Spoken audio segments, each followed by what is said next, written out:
Welcome back. Thank you for tuning in.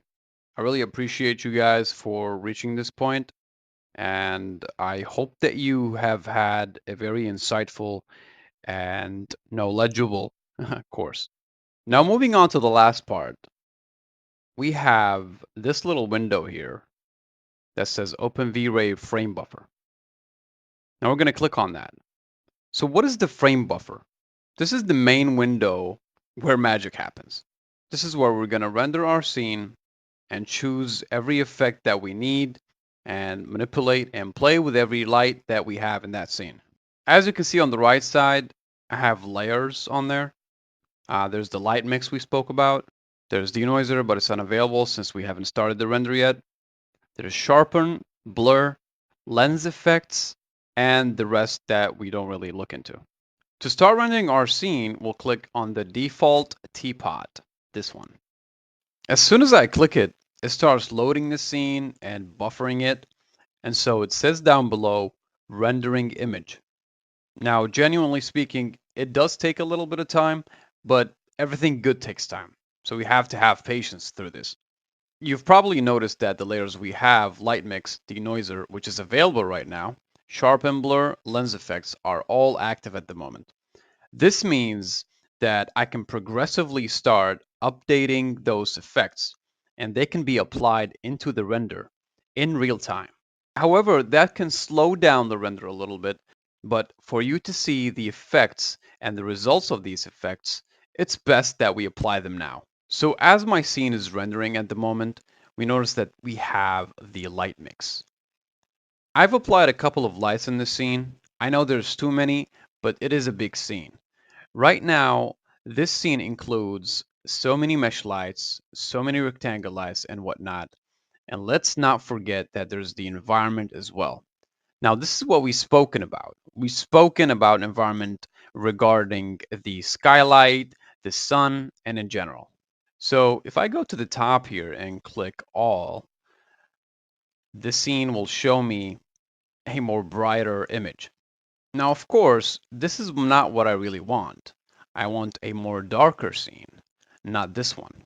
Now that my scene is buffering and loading slowly, maybe I can give it more brightness since it looks a little dark.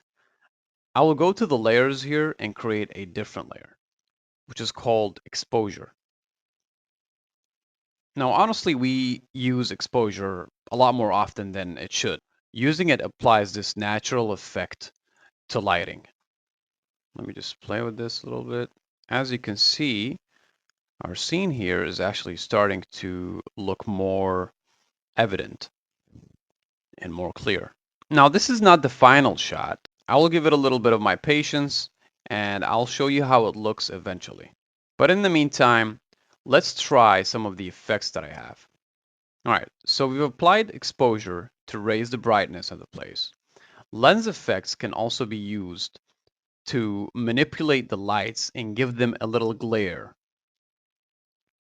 We can play with the size, the intensity of the glare, and you can see that the glare of the light changes whenever we actually rise the bar. I'll go with this one. We can also choose cold or warm colors. For now, I will go with warm. Moving forward to sharpen and blur, I usually use a lot of blur in my scenes to give them this more clean and healed effect. And so every edges that don't look as they're supposed to can be blurred in the sharpen blur effect. So whenever you use the blur effect, you have to raise the sharpen along with it. So you have to balance it out. I'm trying to balance it right now. And I think this is exactly what I need. You can always experience it yourself and calculate it as your needs decide. Going to Denoiser, now I've spoken before that Denoiser is a very infamous tool for helping us clean the scene. Now, let us denoise the scene. The preset says default, but I want to push Denoiser to the max. So I'm going to go with strong. Denoiser basically will work its way And you can totally see the difference every time.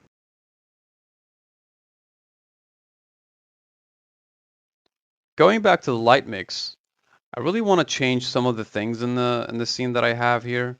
I have too many lights, so I really want to turn off some of my lights. And now that my scene is over, here's what the end result looks like. This is the outcome that I planned to have.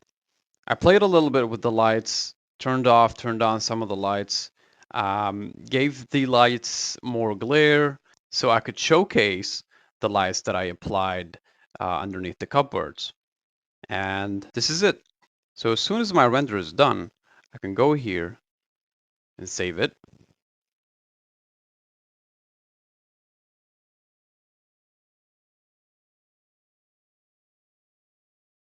And this is how it should look.